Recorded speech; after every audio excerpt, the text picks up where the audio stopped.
Good evening, everyone. I'm Aslihan Bulut, and I have the privilege of serving as the Law Librarian of Congress. Thank you all for joining us this evening as we celebrate the opening of the library's newest exhibit, Join In Voluntary Associations in America. Join In undertakes the challenging task of telling the story of voluntary associations, a phenomenon that is American to its very core. Voluntary associations are everywhere in American society, from faith-based organizations, chambers of commerce, professional associations, and labor unions, to voluntary first responders, groups advocating social and political change, and clubs for service, sports, and hobbies. It's hard to imagine American life without the familiar icons, the Rotary Club, the Red Cross, or the Girl Scouts of America. With Join In, the library holds up a mirror to this aspect of American life with the hope that those who visit will feel an important part of their lives reflected back to them. The exhibition tells several stories in tandem. The first tells about the toolkit Americans have inherited for organizing and running voluntary associations. Many Americans share a common set of tools and know-how that have evolved over time. The exhibit attempts to capture our shared language by showing some of the nation's earliest compacts and publications.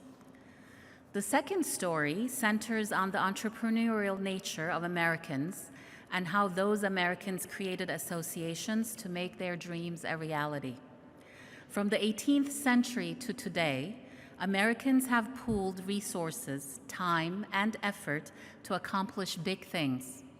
We understand that associations reflect the enduring currents of exclusion and discrimination that have been a part of American society from the beginning. Voluntary associations, while sometimes the source of exclusion, have also been an antidote. We tell the story of those people who worked to right the wrongs that were committed against them through the power of association. Such a powerful exhibition would also not be possible without the generous support of our sponsors and friends. First, we would like to thank the Federalist Society and the American Bar Association Standing Committee on the Law Library of Congress for making this thoughtful storytelling possible. Your generosity and patriotic philanthropy benefits us all, and for that, I thank you. We would also like to recognize others here tonight who have made the effort to associate with the library in one way or another. The library's James Madison Council, Friends of the Library of Congress, and our various other groups serve as their own examples of modern voluntary associations that help the library to accomplish its mission of connecting all Americans. We are grateful to you all. And now it is my pleasure to welcome Dr. Olivier Zunz and Dr. Kevin Butterfield. Dr. Zunz is a leading historian of philanthropy and voluntary association in America. He's also the author of a new biography of Alexis de Tocqueville. Olivier, welcome. Dr. Butterfield is the director of the library's John W. Kluge Center and is a specialist in the founding era. With that, I will hand it over to you, gentlemen. Thank you, Aslihan. When we had this opportunity to bring the latest biographer of Alexis de Tocqueville to ask a few questions, to learn about Alexis de Tocqueville and his insights into America and the phenomenon of voluntary association, I was delighted that Dr. Zunz said yes to our request to come up and be a part of this opening event. So, Olivier, welcome. Let me start with this basic question. I think many Americans know the name Alexis de Tocqueville, have even read perhaps passages out of Democracy in America. But give us the nutshell. Who was Alexis de Tocqueville? And maybe say a bit about how he might be perceived differently in either the United States or in France. Tocqueville was a young man when he came here. He's only 25 years old in 1831. He was born into an aristocratic family, the highest ranks of the French nobility, really. On his father's side, the military nobility. On his mother's side, the highest echelons of the royal administration. His great-grandfather was Malesherbes, the director of the book trade under Louis XV. Louis XVI's lawyer during the trial couldn't save the king's life or his own. The large part of the family was decimated during the Revolutionary Terror in 1793-94. Tocqueville was the only member of that family who embraced democracy. But he also remained loyal to his family, his childhood friends. He was a very loyal man, but he was determined to play a role in the great transition from aristocracy to democracy.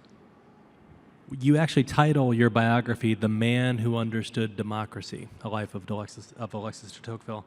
Could you tell us what democracy was to him? What did democracy mean to Tocqueville? Well, Tocqueville was never very precise with definitions, but I think I can answer the question in a couple of sentences, however. His understanding of democracy revolved around a changing understanding of a single word, equality. Now, for Tocqueville's family, for Tocqueville during his youth, and pretty much until he visited this country, equality was a bad word, pure and simple. That is to say, it was, equality was leveling. It was the end of privileges for people of his caste. It was the end of the nobility. What Tocqueville discovered in this country was that for at least a large part of the population, of the white population, equality was a means to liberty. It was a way to achieve one's potential. And I think for Tocqueville, democracy is a system that makes this possible. So once Tocqueville had an opportunity to see this in the United States, he came to that conclusion, or did he come to the United States already an advocate and champion for democracy? I'm curious. No. He came to the United States for two reasons. First, there had been a revolution, three reasons maybe. There had been very quickly, there had been a revolution in 1830 that abolished what had been a return of an absolute monarchy and created a constitutional monarchy. The family remained loyal to the old Bourbon kings, to the absolute monarchs, and Tocqueville wasn't sure that he was going to be able to serve a constitutional monarchy. He was still very much in the family mold. Second, so a consequence of that, he wanted to visit a country where he could see a real democracy, to see whether he could ever live in one. And the moment of brilliance there, that he bypassed England, French liberals were interested in the English experience and went directly to America. The second reason is that he didn't like his job. He was an apprentice prosecutor in the courthouse in Versailles. He didn't like his colleague, except for Beaumont, with whom he traveled to America. And he was looking for a way out. So he didn't know whether he could serve the new regime. He didn't know what to do with his life. He didn't like his job. It seemed like a good idea to take some time off. That's a nice segue into this question then. As he turns 26 here in the backwoods of North America. If we had met him or his traveling companion, Gustave de Beaumont, who you mentioned, what kind of person would we have met? What kind of person was he? Well, Beaumont, his friend, was easy to interact with. He was easygoing. Tocqueville was tense. He didn't take fools lightly. He was himself timid, he was shy, he was diffident. And yet, he knew how to engage in one-on-one conversations once he found somebody who he found it easy to have a conversation about interesting, important issues and engage his interlocutors. And Tocqueville in this country, while he was traveling, left a very detailed record of every conversation he had with about 200 Americans. Some of them great, very well-known members of the early Republic, John Quincy Adams among them, Edward Livingston, who would end up being Secretary of State in the Jackson presidency, Jared Sparks, the first history professor at Harvard, a Unitarian minister, Joel Poinsett, the first ambassador to Mexico, Sam Houston on the Mississippi, John Spencer, a great lawyer in New York State, who gave him really a crash course on the US Constitution, but also people at the very end of the social spectrum, because the official reason for Tocqueville and Beaumont's visit was to write a report for the French government on US penitentiaries and penitentiary reform. And Tocqueville visited dozens of prisons. And at Eastern State Penitentiary in Philadelphia, he spent times with 40 inmates in their individual cells. Yeah. So he visited, so one is often said that he only talked to upper society circles, and yes, he did, but he also visited prisoners, and so people in dire conditions. The book itself, which we have on display in a remarkable printing in the exhibit, Democracy in America, how much is this book, as you read it, an attempt to describe America accurately, sort of a description, or a book about democracy? Which comes first? Well, it is both and more. Tocqueville came back from this country with several trunks full of documents. He had written daily letters to family and friends and asked his family and friends to keep those letters. It took him a long time to go over all of the documents, all of the records, compile them, organize them.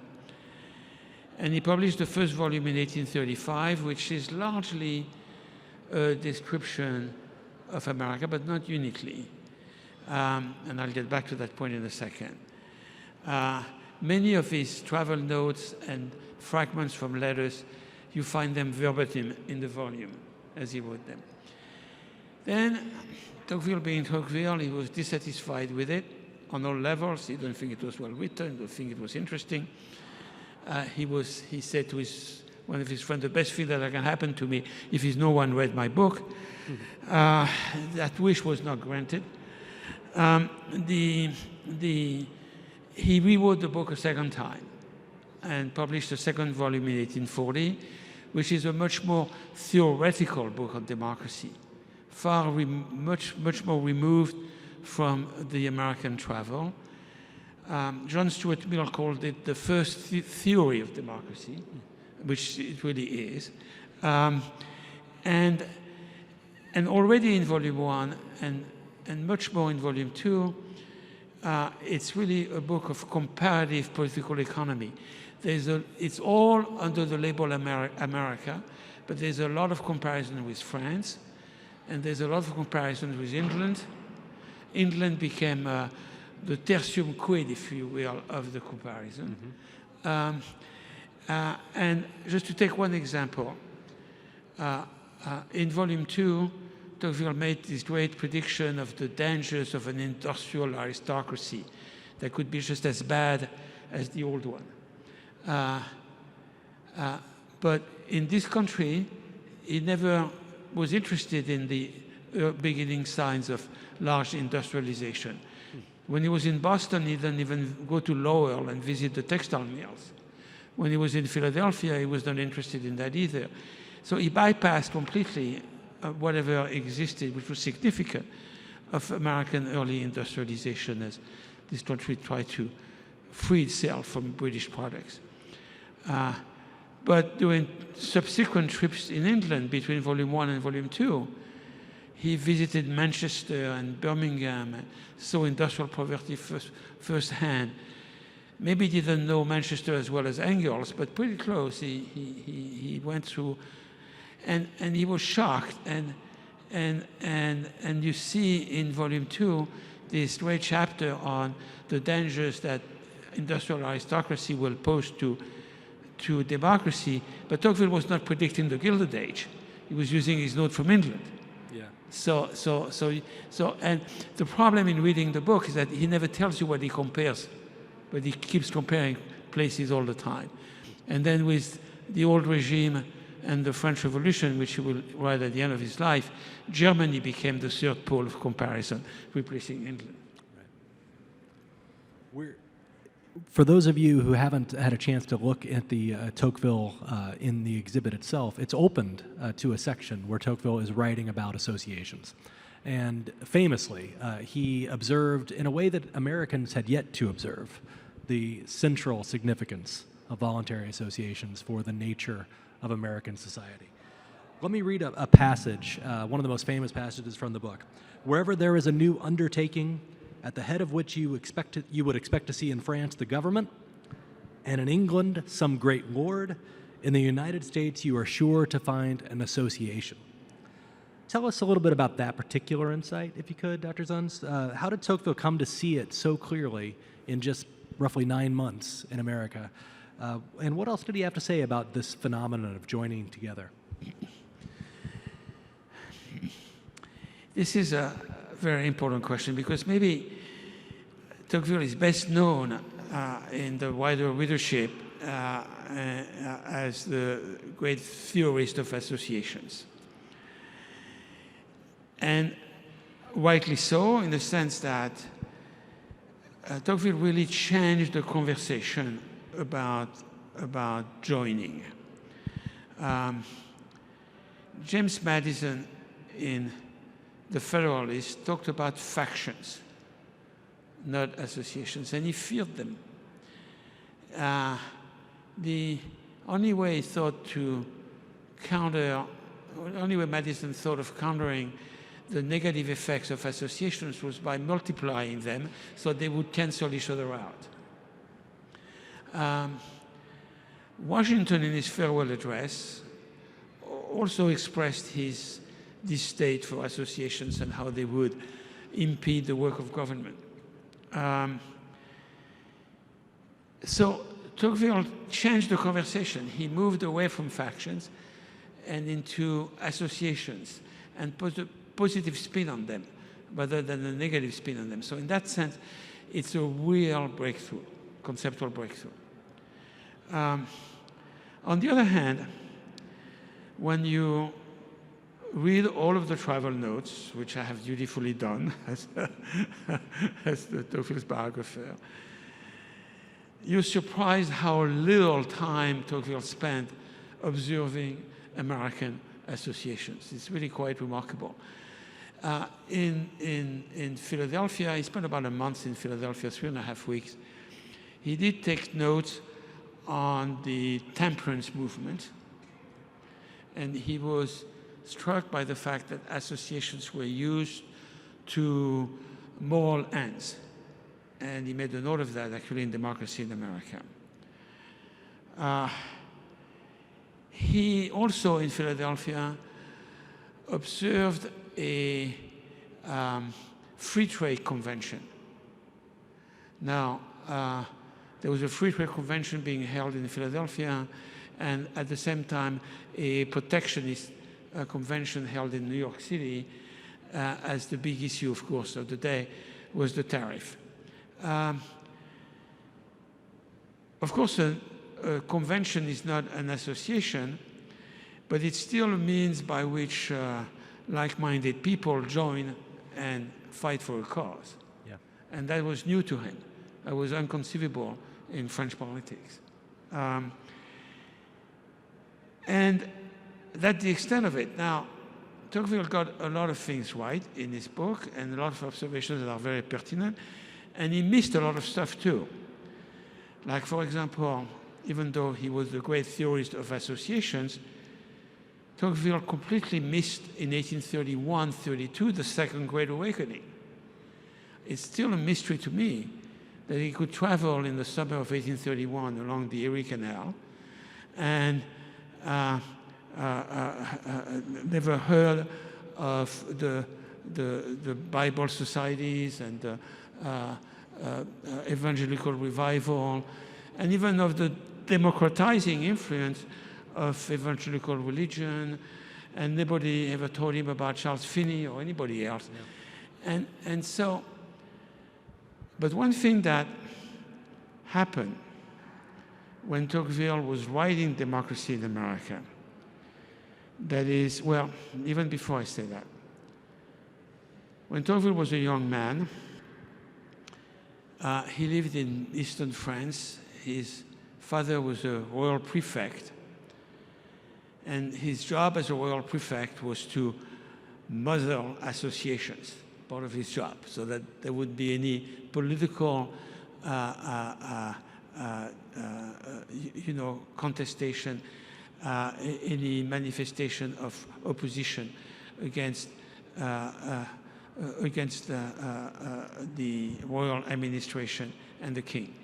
And so his job as a prefect was to grant authorization for people to meet and to associate. And he took that job very seriously. So Tocqueville experienced during his childhood how you repress associations. Repress. Yeah.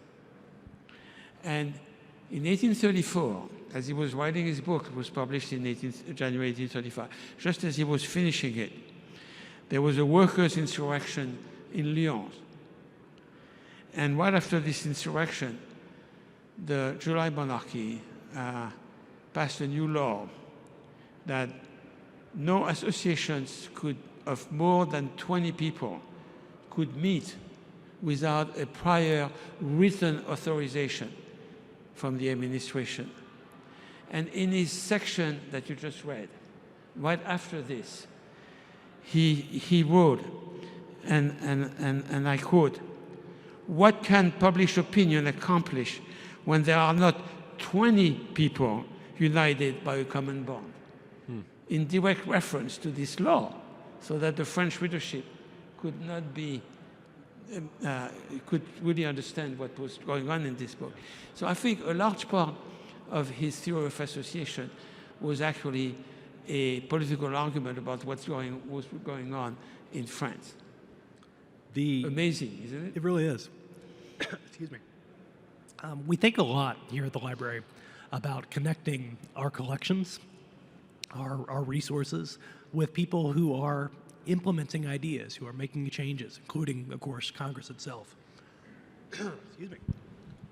Tocqueville himself was one of these people, both a scholar, deep in the books, creating scholarship, and a politician. Could you tell us a little bit about that part of Tocqueville's life, when he became an actual politician and tried to make changes rather than just write about them? From the very beginning of his adult life, Tocqueville wanted to be a politician, and he kept telling his friends it was more important to him to become a politician than to be an intellectual or writer. He ended up being both, and even being a famous political philosopher, one of the best. He ended up being I hate to think of it as a mediocre politician because he was so smart, but as an unsuccessful politician. Nonetheless, he couldn't be elected to the French chamber before age 30. But as soon as he was not elected until a few years after that, until he was 34. But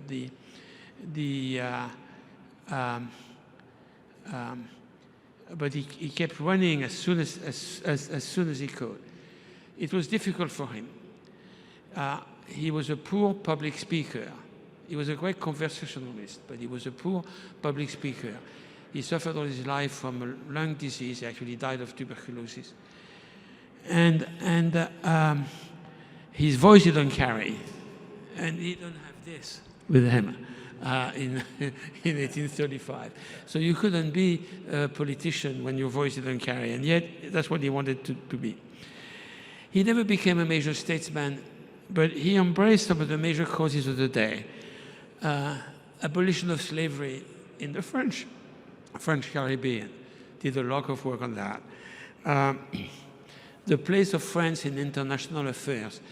especially in the Middle East, in the Mediterranean world. This led him into a big fight with his friend John Stuart Mill and some of his English friends, actually, in the French-English rivalry of the day.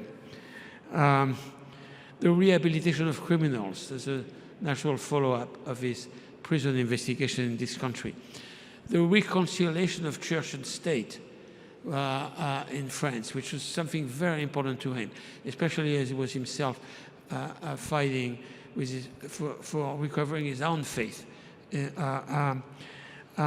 And a brief stint as foreign minister of the Second Republic in 1849, and the writer of the Constitution of the Second Republic of France. So I would say that even though he's not remembered as a major statesman, he was a very influential man simply by the sheer power of his intelligence and who he influenced. Momentarily, I want to come to you for questions, so be thinking about what you would like to explore with Dr. Zunz. I noticed as I was reading the book that you spend as much time working with and quoting from his great major works, Democracy in America, the Ancien Regime, and the French Revolution, as you do his letters. And in fact, you might even spend more time with his letters because he, as I read this, you might say Tocqueville was a remarkably beautiful and adept correspondent. Tell me about Tocqueville as a letter writer. Well, back in 1952, a French commission began to publish Tocqueville's complete works. It was a project that began in 1952 and was completed 2 years ago. Nobody was in a hurry. There are 32 volumes. So not only the main books, Democracy in America, The Old Regime and the French Revolution, unfinished second book, his recollections of the 1848 revolution, all of his parliamentary papers and draft speeches, his journalistic pieces, because he briefly ran a newspaper, which he was not fit for, but that's a different story, and his letters to various correspondents. His letters comprise 18 volumes out of the 32. And he was a beautiful letter writer. He must have written letters, if not every day, every other day. I wish the internet hadn't killed the art of letter writing because that's gone. Anyway, the point is, I don't think I could have written Tocqueville's biography without those letters because I really got caught into them. I even came to think about how he would respond to this or that argument and if I were in his place and so on and so forth. But the letter did something for me that in writing the biography gave me the evidence of his moral integrity, how he kept pursuing the same ideas in his letters, how he refined his arguments, how he wished he had said this in his book, how he rephrased it in different ways, how he expressed his doubts. They were not only beautiful literary works of literary expression in the art of letter writing, but they contributed very much to my understanding of who he was and what he stood for, and most importantly, how loyal he was to be a real contributor to this great transformation, even though he was riddled with doubt all his life. My last question for you before we come to the audience, including our virtual audience. You've also written a book about philanthropy in America. That's something obviously related to joining together, right? As people contributing to accomplish a goal together, combat some evil perhaps. Did Tocqueville have thoughts specifically about philanthropic giving? How do you see Tocqueville and philanthropy? I don't think Tocqueville had talked about philanthropy giving the way we think of it. But he had thoughts about the act of giving and what that meant. And if you read Adam Smith's The Theory of Moral Sentiments, you know, Smith begins by saying everybody has some good in us. You know, we all have some good in us. No, but even the worst ruffian, the worst person, there's something good in there if you can only extract it. Tocqueville went beyond this in a way that he said, well, what's really important in what I understand giving to be, especially giving in America to be, is that there's an element of self-interest in it. That is, you give to a common cause, but you benefit from the outcome. And therefore, there's an interest in it. And for Tocqueville, interest became much more important than virtue, than giving for virtue, because first of all, self-interest comes in much greater supply than virtue. So if you count on it, you can multiply giving dramatically. So Tocqueville developed this concept of self-interest properly understood, which is it's okay to think that giving will serve your first interest if it's an incentive for giving. And I think that's a very important contribution to philanthropy. Questions from the room? Believe we have a microphone somewhere, and if you catch my eye, the people with the microphones will also find you.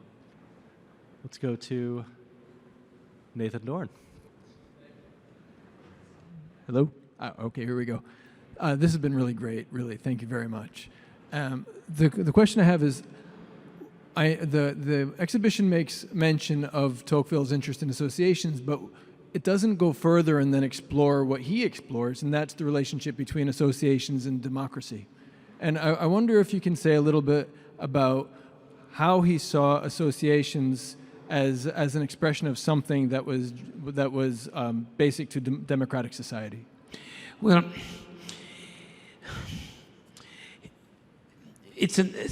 association for him was a natural extension of individualism. In the sense that Tocqueville made a great distinction, a very important distinction between individualism and selfishness. You know, individualism was not egotism. It was a means to achieve one's potential. This gift that equality gives to a large number of people. That is, you level the playing field. There's no privilege at birth that prevents you from achieving.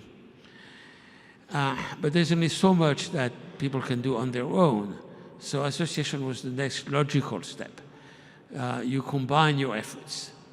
And so it's just as simple as this. Other questions? I see one in the back on my right. Thank you very much. This is really wonderful. In Democracy in America, when I read it as a college student, which was a couple years ago, yeah, me too. I mean, there's this absolutely chilling passage where he contrasts the United States with Russia and contrasts where they come from, what their attitudes are, what their approach is, and ends with a line along the line that each is destined to rule half the world or control half the world. It's never clear to me, writing when he did, what did he mean by that? Because obviously he couldn't have anticipated the 20th century. So what was he actually thinking about in saying that they would control half the world? Okay, this is the end of the first volume of Democracy in America, where there's this famous line that the world will be divided between those two great powers, Russia and America and Russia. This was probably the most often quoted Tocqueville line during the Cold War, where it is interesting it is important to realize that this was not exactly an original idea. It was a pretty widespread idea in the French press in the 1830s. The growth of the power of the Tsar, the Russian expansion. It was very much in the in the air in the 1830s. A lot of discussions of that in the French press. So one cannot. So how Tocqueville decided to bring up that point in the last few lines of the first volume of Democracy in America, I don't really know, but here it is. Here we have it, and of course, it was quoted during the Cold War again and again, and it has taken on a new turn with the war in Ukraine and the Russian threat, everlasting Tocqueville, so to speak.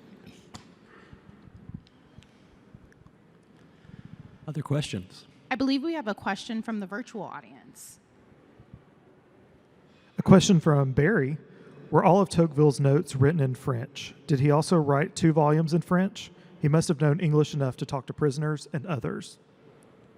Did he do all his writing in French? Tocqueville arrived in America in 1831 with a minimal knowledge of English. He spent a lot of time during the sea voyage on the boat, on the packet boat, learning English. There were quite a few British travelers and Americans returning to America, of course, on the boat. One young woman among them spent a lot of time teaching Beaumont and Tocqueville English. And then they saw her in New York too. Well, I would say Tocqueville was learned quickly. No, his English was quite limited. But he learned fast, and he obviously managed.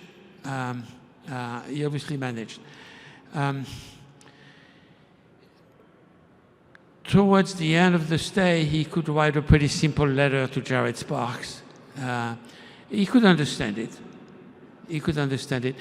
And I think the interviews with the prisoners, with the inmates at Eastern State in Pennsylvania, the questions were pretty simple. He basically recorded the answers. How do you use your time? Do you see the chaplain? Is it tough? I mean, it was not an elaborate question. Some of the more elaborate discourses, like with John Quincy Adams, or with Jefferson's Treasury Secretary Gallatin, Swiss-born, were in French. A number of American elites he met also spoke French. Not all of them. So he managed. He learned on the board. He learned here. He learned enough to record the conversations. But yes, he wrote only in French. We have time for another couple of questions. I have one right here in the middle. Hey, Olivier. Can you talk a bit about Tocqueville's reception in the 20th century? I know that the work was not always as popular as it is now, and you mentioned its kind of resurgence during the Cold War. But what was the afterlife of his books? Well,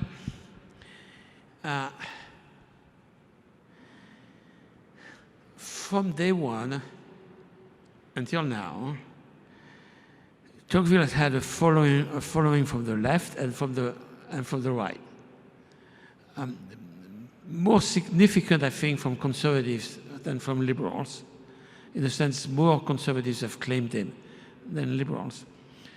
But the two have been there from the very beginning. Now, both in France and here, Tocqueville was pretty much forgotten during the late 19th and early 20th century. There was no real room for him in the Gilded Age, I would say. Henry Adams was the last great Tocquevillian of the late 19th century. Tocqueville had an American revival during the New Deal and from the opposition, that is to say, voluntary associations were seen as an argument against the state, so against the New Deal.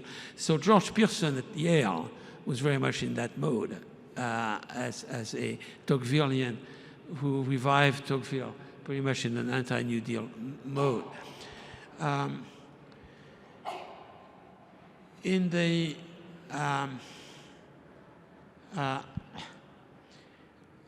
American sociologists, political scientists of the 1950s, the consensus schools, you know, Marty Lipset, the First New Nation, these people, really also claimed Tocqueville for the American consensus, the American character. And Tocqueville got a lot of it from Montesquieu, obviously. So Tocqueville did believe in the idea of the national character, was very much a disciple of Montesquieu in that sense. So, but even though in the 50s there was already a following from the left, from David Risman, The Lonely Crowd, for I would say, you know, the idea that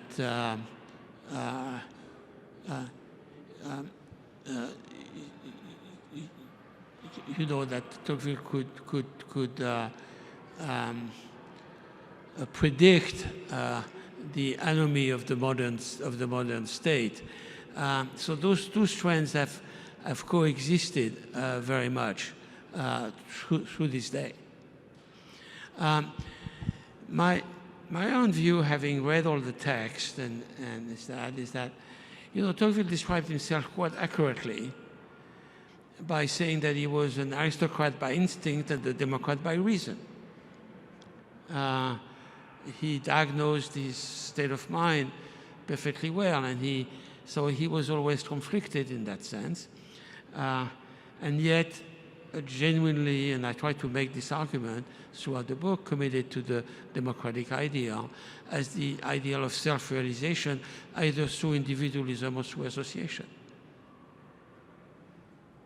Time for one more question, and I think we've got it here in the back on my left. Yes. Hi. Can you all hear me? Yes. My question would be, do we still have something to learn from Tocqueville in a way that we perhaps have not yet? And if so, what would that be? Well, let me put it this way. Tocqueville was a great mind.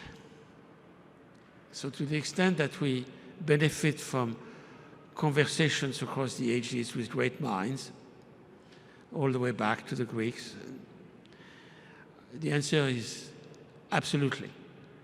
We know. I mean, first of all, you know, it's good for the soul to read to read important text. The